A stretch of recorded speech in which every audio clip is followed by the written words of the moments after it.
Imagine opening a letter claiming to be from God, expecting uplifting poetry, and instead finding a brutal, highly specific audit of your town's local politics and your own personal failures. These documents actually exist. They make up the second chapter of the Book of Revelation.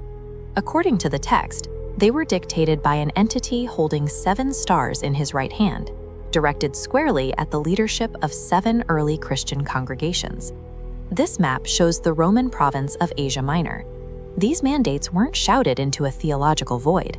They were dispatched to real, geographically isolated communities trying to stay alive in a highly volatile region. These congregations operated as a movement caught in a vice, pressured by deadly Roman authorities on the outside and fractured by internal corruption. To figure out how this radical new faith actually survived its infancy, we need to look past the stained glass. We have to examine the gritty, ground-level crises across 4 very distinct ancient frontlines. We start here, in the massive cultural hub of Ephesus. The Ephesian believers successfully built a highly effective ideological fortress. The text praises them for identifying false apostles and actively rejecting the practices of a rival group called the Nicolaitans. But their divine evaluation takes a sharp turn. Despite a flawless record of spotting liars, they receive a severe condemnation. They have abandoned their first love. The mandate delivered to them is blunt. They are ordered to repent and return to their initial works of basic compassion. If they refuse, their candlestick, their entire standing and influence as a community, will be forcefully removed. Ephesus is a warning. Constructing an impenetrable wall of rigorous doctrine will keep the heretics out, but it also turns the community cold and weaponized. They survived the theological battles, but they died from the inside out. Move up the coast to Smyrna, and the situation flips entirely. This community is completely destitute. They are facing organized, vicious slander from hostile local factions, groups the text fiercely labels the synagogue of Satan. There is no behavioral correction given here, only a terrifying forecast. The letter predicts that the devil is about to throw some of them into literal prisons. They will face a specific, concentrated 10-day period of intense physical tribulation designed to break them. Notice the divine response. There are no complaints about their doctrine. The only command is a chilling one. Be faithful unto death, and you will receive a crown of life. Smyrna serves as a crucible, demonstrating that divine approval offers no guarantee of rescue. Often, the mandate is to absorb the violence and endure the suffering until the very end. Further inland sits Pergamos, an environment defined by extreme, explicit hostility. The letter literally calls the city Satan's seat. It's a place where a faithful member named Antipas has already been murdered right in the streets.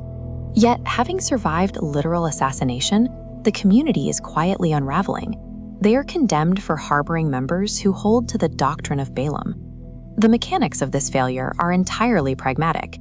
Exhausted by the constant threat of violence, believers are eating meat sacrificed to Roman idols and participating in local fornication rituals just to blend in and get the target off their backs. Pergamos offers a grim reality check. A group can endure extreme external trauma and remain standing, only to quietly erase themselves by assimilating into the exact same culture that holds the knife to their throats. Then we reach Thyatira. On paper, they look like a success story. The text explicitly notes that their charity, service, and faith are actually growing. Their recent works outpace their earlier ones. But they have a severe, fatal blind spot. The local leadership is actively tolerating a self-proclaimed prophetess the letter calls Jezebel. She is using her position to seduce members into sexual immorality and what the text ominously calls the depths of Satan. The promised divine intervention here is shockingly violent. The entity states he will cast her into a sickbed and strike her followers dead. This is a deliberate, brutal example, meant to echo across every other early church. For the remaining believers in Thyatira who haven't touched this corruption, the instructions pivot entirely. There is no complex theological burden placed on them. They are simply told to hold fast to what they already have. Thyatira is the climax of internal decay. It proves that expanding your charity and doing good works in the public square mean absolutely nothing if you allow a charismatic, destructive force to rot your foundation from the inside out. Every letter promises a reward to him that overcometh, but overcoming is local. You cannot apply Ephesus boundaries to Smyrna. While Roman swords are terrifying, the highest casualties come from what a community decides to tolerate from within itself. The mystical rewards promised here, the tree of life, the hidden manna, the morning star, belong specifically to those who navigate their own localized battles. Ultimately, the real test of a belief system is never how perfectly it reads on a pristine scroll. The real test is whether it can hold its ground in the dirt, the compromises, and the uncompromising realities of the human frontline.